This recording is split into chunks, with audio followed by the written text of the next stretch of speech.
조선은 아주 미개하고 바보 같아서 식민 지배하는 게 맞다. 만행을 펼치고 있는 스티븐스를 조선의 청년 한 사람이 총을 발사합니다. 근데 스티븐스가 죽지 않아요. 놀랍게도 다른 쪽에서 또 한 발의 총이 발사돼요. 이 두 사람 서로 몰라요. 약속하지 않았습니다. 아주 절망적인 순간에서도 얼마든지 영화처럼 반전은 일어날 수 있다. 헷갈리죠? 시험 보실 분들은 알아두셔야 됩니다.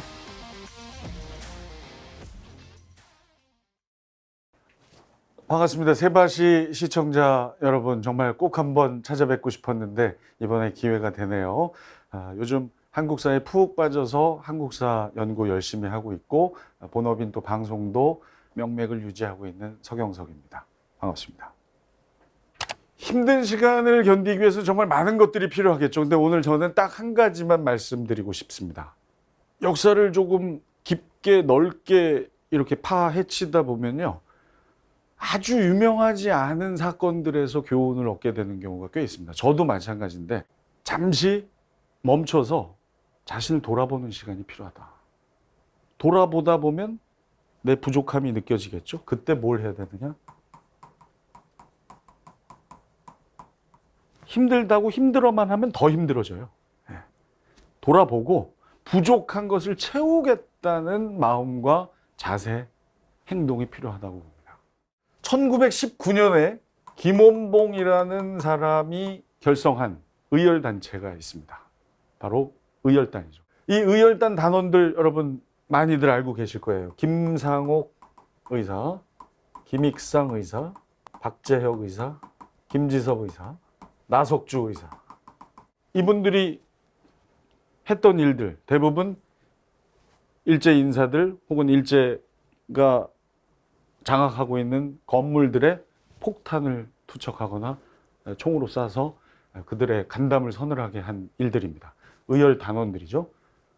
이런 개별 단원들의 투쟁이 물론 일제의 간담을 서늘하게는 했습니다. 하지만 종합적으로 분석을 해보니 그다지 효과가 크지 않다. 이건 비효율적이다. 이렇게 개별 투쟁은 한계가 있다는 것을 느낀 김원봉 단장이 어떤 결정을 하냐면, 이게 놀라운 결정입니다. 중국의 황푸군관학교라는 데 입교해요. 아무래도 이 군사적으로는 중국이 우리보다 앞서 있고 이미 학교가 설립이 돼 있으니까 가서 체계적인 교육을 받기로 결심을 합니다. 본인도 그렇고 단원들에게도 종용해서 함께 들어가서 훈련을 받아요. 교육을 받습니다. 정식 군사교육을 받아서 나중에 조선혁명간부학교라는 걸 설립해요. 그래서 그 학교에서 체계적인 이 무장 투쟁 교육을 해서 수많은 독립투쟁 지도자들을 배출합니다. 이게 바로 김원봉 선생의 큰 마음이다.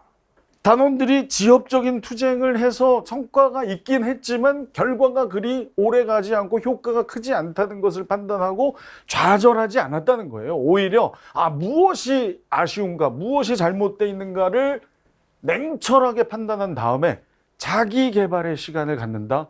중국의 학교에 입학했고 열심히 시간과 정열을 투자했죠. 늦어지죠. 하지만 묵묵히 그 시간을 견뎌내고 결국 조선혁명간부학교를 설립해서 보다 체계적이고 보다 조직적인 독립투쟁을 이어간 것이 바로 김원봉 단장이었다. 시험 보실 분들은 알아두셔야 됩니다. 헷갈리죠? 익상, 이익이 제일 높다. 조선 총독부죠. 최고의 건물이니까. 일제가 장악한 최고의 건물, 이익이 최고다. 옥이 있는데 어디? 경찰서. 감옥이 있는 종로경찰서. 같은 경찰서인데 부산경찰서는 그럼 뭐냐? 비읍. 박재혁이니까 비읍. 부산경찰서. 나석주, 동양적식, 석식, 식산, 석식. 마지막 요 김지섭 의사. 다른 분들은 다 요 조선에서 했잖아요. 조선. 이분만 도쿄에서 지섭, 소지섭, 한류스타, 외국. 우리 의사분들의 업적을 이렇게 제가 희화화시켜서 죄송합니다만 이렇게라도 정확하게 기억하는 게 필요하다고 생각해서 저는 이런 방법을 씁니다. 자, 아주 좋은 질문입니다. 특별한 사람이 아니어도 당연히 가능하죠. 자, 여러분 1904년에 1차 한일 협약이 체결이 되고요. 외교 고문으로 일제가 임명한 스티븐스라는 친일 미국인이 부임을 합니다. 온갖 만행을 다 저질러요. 그리고 더 나쁜 건 나중에 미국으로 돌아가서 망언을 일삼습니다. 조선은 아주 미개하고 바보 같아서 일본과 같은 선진국이 식민 지배하는 게 맞다. 독립할 자격이 없는 나라다라는 얘기들을 여기저기서 인터뷰에서 하고 다닙니다. 그것을 들은 미국에 있는 우리 백성들 얼마나 화가 났겠어요. 1908년에 샌프란시스코에서 스티븐스가 어디로 떠나기 직전의 상황이었는데요. 조선의 청년 한 사람이 스티븐스를 향해서 총을 발사합니다. 그분이 바로 전명훈 의사예요. 근데 스티븐스가 죽지 않아요. 그러자 달려가서 몸으로 실갱이를 하죠. 그런데 놀랍게도 그때 다른 쪽에서 또 한 발의 총이 발사돼요. 바로 장인환 의사가 쏜 총이었고요. 스티븐스를 맞췄고 또 한 방을 쐈는데 그것이 얽혀있던 전명훈 의사의 어깨를 관통해서 다시 스티븐스를 맞춥니다. 그리고 또 한 발이 결정타가 돼서 스티븐스는 죽게 돼요. 자, 근데 놀라운 사실이 있습니다. 이 두 사람 서로 몰라요. 약속하지 않았습니다. 이 만행을 펼치고 있는 스티븐스를 제압해야겠다는 마음을 가지고 스티븐스의 일정들을 살펴본 후에 바로 이 샌프란시스코 그 현장에 두 사람은 서로 모르고 협의하지 않았지만 같은 마음으로 그 자리에 했고요. 전명훈 의사가 쏜 총이 실패했지만 저쪽에서 같은 마음으로 쐈던 장윤환 의사의 총알이 적중을 하면서 우리 모두의 적인 스티븐스가 생을 마감하게 됩니다. 이 두 분 어떤 조직적인 협의와 구체적인 준비에 의해서 파견된 두 사람이 아니에요. 각각 그냥 개인입니다. 오롯이 우리 독립을 위한, 우리가 자꾸 지금 이러다가 나라를 뺏기게 될 것 같은데 망언을 펼치고 있는 저 사람을 제압하겠다는 마음을 개인이 마음을 먹었고 그것을 실행에 옮긴 거죠. 자기의 목숨을 바치면서요. 이런 분들의 노력과 마음이 있었기에 물론 바로 해결된 건 아닙니다만 그래도 1945년에 우리가 해방을 맞이할 수 있게 된 거라고 저는 생각합니다. 3.1운동도 마찬가지죠. 전국에 있는 조선 백성 한 사람 한 사람이 정말 한마음으로 3월 1일부터 약 한 달에 걸쳐서 비폭력 만세 시위를 펼쳤기 때문에 대한민국 임시정부가 수립이 돼서 이 국민들의 마음이 저런데 우리가 보다 체계적이고 조직적인 독립운동을 펼쳐야겠다는 경각심을 지도자들에게 불러일으키게 했고요. 일제의 1910년대 통치 방식인 무단 통치가 물론 내용이 그렇게 많이 바뀌진 않았습니다만 이름이라도 소위 문화 통치로 전향하게 된 거 바로 3.1운동 때 개인들이 보여준 마음 때문이었다고 저는 생각합니다. 한 분의 더 예를 들어볼까요? 윤봉길 의사. 너무나 유명한 분이시니까 잘 아시잖아요. 수통폭탄을 상하이 홍코우 공원에서 투척함으로써 일제 요인들을 저격하고 세계인들을 놀라게 했던 우리의 청년입니다. 개인이에요. 개인. 중국 국민당 장제스가 이 윤봉길 의사의 의거를 보고 한 말이 아주 유명하죠. 100만 중국 군대가 못 해낸 일을 조선의 청년 한 사람이 해냈다. 이때 이후로 장제스는 대한민국 임시정부의 지원을 아끼지 않습니다. 이런 일들이 다 대단한 사람들이 이순신 장군 같은 분들만 해내는 게 아니다라는 걸 증명하는 거죠. 이 장인한 전명훈 의사는 어떻게 외우죠? 갑자기 총을 스티븐스에게 장전. 나중에 헷갈릴 수 있어요. 믿을 수 있죠. 후삼국은 여러분 많이 아시다시피 고려 태조 왕건이 통일을 했죠. 자, 그런데 이 후삼국 통일의 과정이 생각보다 쉽지 않았어요. 그리고 그 초기에는 어마어마한 일이 있었습니다. 많은 분들이 모르고 계시는, 혹은 잊고 계시는, 놓치고 계시는 바로 공산전투라는 건데요. 한능검 시험을 보시면 후삼국 통일 과정을 순서대로 배열하는 문제가 꽤 나옵니다. 그 출발이 바로 공산전투예요. 우리는 어떻게 외우냐면 이제 공고 헌신일이다. 이거 나중에 시험 보실 분들은 꼭 알아두시고, 고창전투, 견훤의 투항, 신라의 항복, 1, 2천 전투, 요 순서예요. 그 중에 시작은 요 공산전투인데요. 지역을 하나 알아두세요. 여기다가 8 하나 붙이면 돼요. 팔공산 어디 있죠? 대구에, 그렇죠. 대구에 있습니다. 대구. 요 대구입니다. 한국사에서는 지역도 꼭 알아두세요. 옛 지명이 현재에 어디에 해당되느냐? 대구인데 바로 이 대구에서 어떤 일이 벌어지냐면 고려의 왕건과 후백제의 견훤이 처음으로 제대로 맞붙습니다. 근데 이때 왕건이 죽을 뻔해요. 어느 정도였냐면 완전히 포위가 돼서 더 이상 빠져나갈 길이 없는 상황. 이대로 시간이 지나면 왕건은 죽을 수밖에 없습니다. 이때 이 시험에도 아주 많이 나오는 충신인데요. 왕건의 부하 중에 신순겸이라는 장군이 있습니다. 신순겸 장군이 왕건에게 얘기해요. 폐하, 옷을 일반 병졸의 옷으로 갈아입으시고 빠져나가십시오. 제가 폐하의 옷을 대신 입고 시간을 끌어보겠다고. 기가 막. 신순겸이 자신이 모시는 상관 왕건을 위해서 옷을 갈아입고 화살을 담았습니다. 왕건은 처음엔 반대했죠. 내가 어찌 그럴 수 있느냐. 하지만 많은 신하들이 폐하는 꼭 살아서 어떻게든 이 후삼국을 통일해서 이 어지러운 순간을 정리하셔야 됩니다. 그래서 눈물을 머금고 병졸의 옷을 입고 빠져나가요. 그러니까 이 공산전투 때만 해도 완전히 무너져서 더 이상 희망이 없었습니다. 심지어 죽을 뻔했는데 후배가 대신 죽어주면서 목숨을 건졌던 아주 힘든 상황인 공산전투를 거쳐서 더 이상 희망이 없어 보였지만 그 후로 왕건은 와신상담, 절치부심, 최선을 다해서 이제 또 한 번의 실수를 저지르지 않겠다는 마음으로 자신을 대신해서 생을 마감한 충신 신순겸 장군을 위해서라도 복수해야겠다는 마음으로 열심히 훈련하고 준비하고 드디어 고창에서 견훤의 후백제 군사들과 맞닥뜨리죠. 여기서 대승을 거둡니다. 공산전투 때 상황만 해도 희망이 없고 더 이상 일어날 수 없는 아주 열악한 상황이었지만 얼마든지 역사는 역전이 가능하다는 것을 보여줍니다. 그래서 고창전투에 이어서 견훤 결국은 적이었지만 투항했고 받아주고 신라 마지막 왕 경순왕 항복하죠. 신라도 해결됐죠. 이제 견훤의 아들 신검과 1, 2천에서 전투를 벌여서 역시 승리하면서 결국 후삼국은 통일되는 겁니다.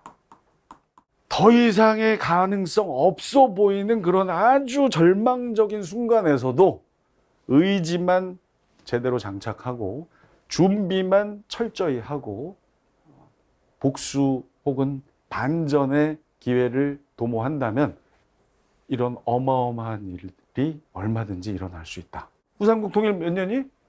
후삼국 936, 936이에요. 936.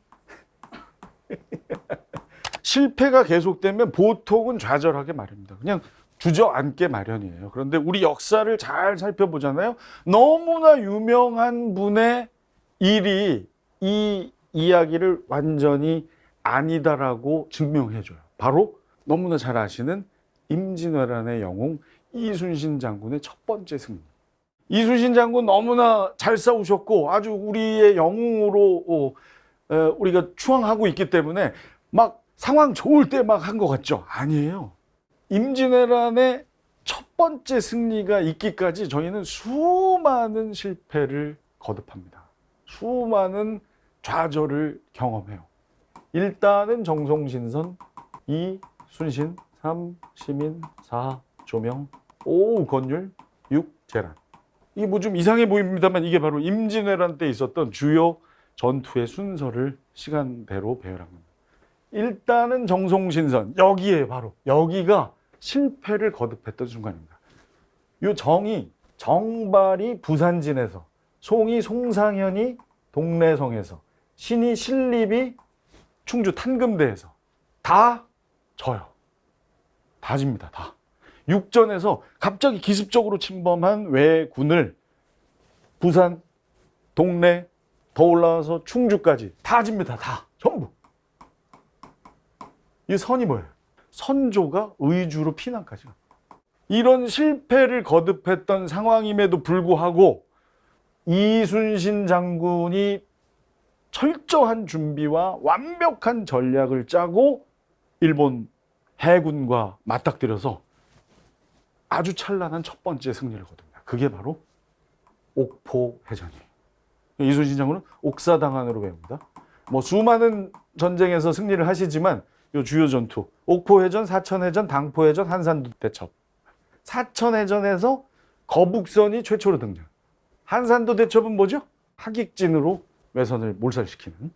이순신 장군께서는 중간에 스캔들이 좀 있으셨죠. 모함을 받고 옥에 갇히셨지만 나중에 승리를 옥에서 돌아가시진 않았지만 옥사당할 뻔했죠. 그래서 옥사당한으로 외우시면 됩니다. 이 바로 오늘 제가 얘기하고자 하는 이 옥포해전의 승리는 실패가 정말 거듭되어도 얼마든지 영화처럼 반전은 일어날 수 있다. 이건 영화만의 이야기가 아니다. 실제 역사에 생생히 기록되어 있는 상황이다. 우리도 얼마든지 할 수 있습니다. 정, 송, 신, 선 4번, 5번 실패해도 언제든 옥포해전과 같은 찬란한 승리는 우리에게 다가올 수 있다. 이순신 장군께서 증명해 주셨습니다.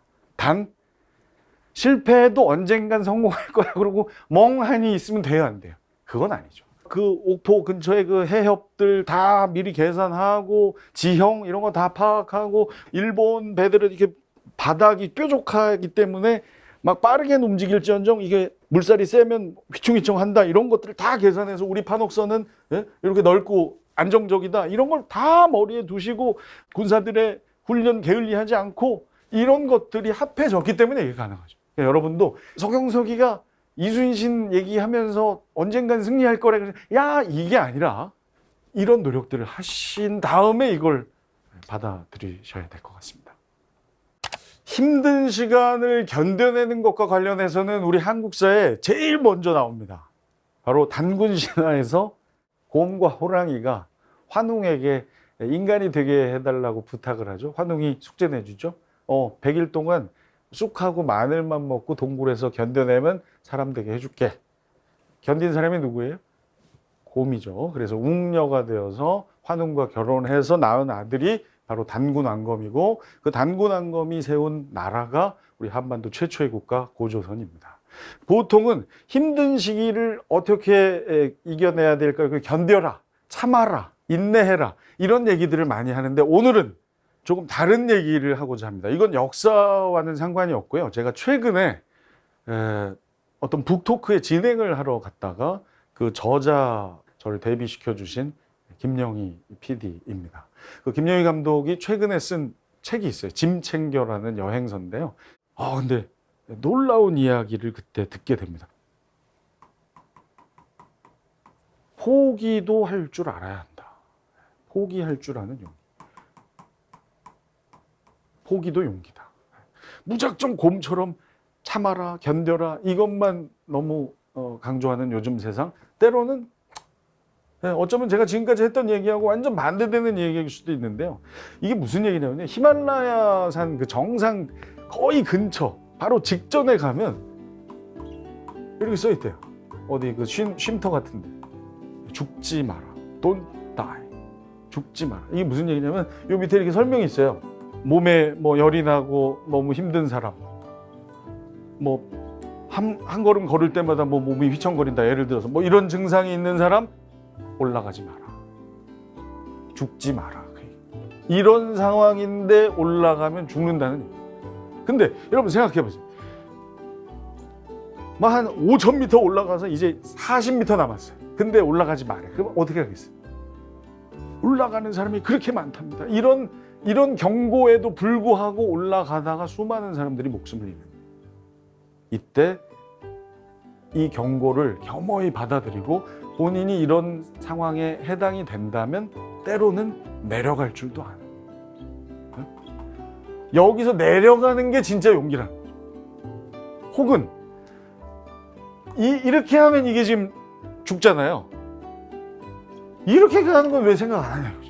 옆으로도 얼마든지 나 있는 길이 많다. 우리 인생엔 위로만 길이 나여져 있지 않다. 때로는 옆길도 걸을 줄 알아야 한다. 너무 윗길만을 목표로 하지 말자라는 얘기를 오늘 특이하게 마지막으로 드리고 싶습니다.